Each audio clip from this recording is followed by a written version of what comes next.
Today we're diving into a nostalgic classic from cool math games, the Run series. If you grew up in the 2010s, chances are you spent hours playing these games in class when the teacher wasn't looking or during homework time. So after all these years, I finally decided to beat all of these games and rate them to see how good they truly are. Starting with the original Run game, this game was released all the way back in 2008. It was created by Joseph Cloutier, a game developer with a knack for crafting simple but addictive experiences. The premises of Run is really simple. You play as an alien running through a space-themed tunnel. Your job is to keep running, jumping, and avoiding gaps as the path crumbles beneath you. What made Run stand out was its unique gravity mechanics. The ability to rotate the tunnel walls opened up a new level of strategy, making it more than just another endless runner. Now, this game was decent to play. It obviously has its quirks in terms of movement and level design, since some stages are way harder than the later ones.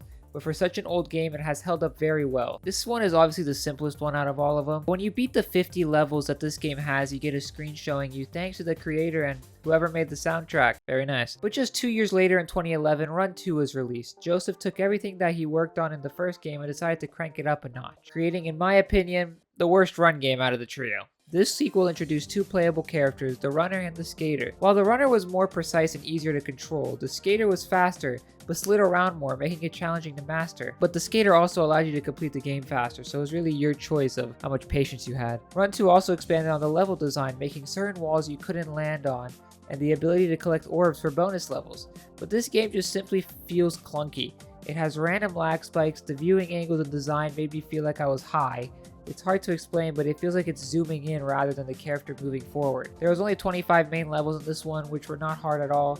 The game just feels half-assed, which is a shame. But finally, we have Run 3, the biggest and most ambitious game in the series. This game really took everything Joseph had learned and made a perfect game.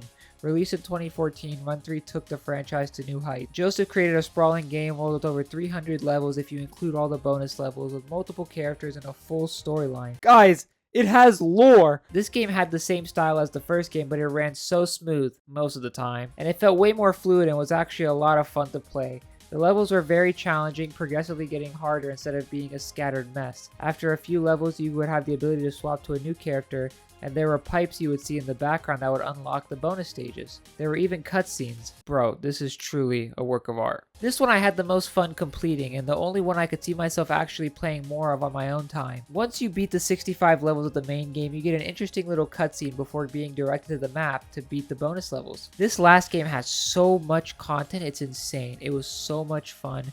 So easy to maneuver. Even though some of the levels were really challenging comparatively to the last two games, I didn't mind playing a level 15 times to beat it. It was so much fun. Overall, what's amazing about the Run series though is how it's evolved over time. The original Run laid the foundation with its simple but genius concept, whereas Run 2 refined the formula and added depth, maybe not in a good way, but it did help shape Run 3, which brought the series full circle with more characters, levels, and a decent story, making the perfect game in my opinion. Overall, I obviously think the third one is the best. The original is second best, and the second Run game is a game, but it's no wonder that these games are still so beloved today.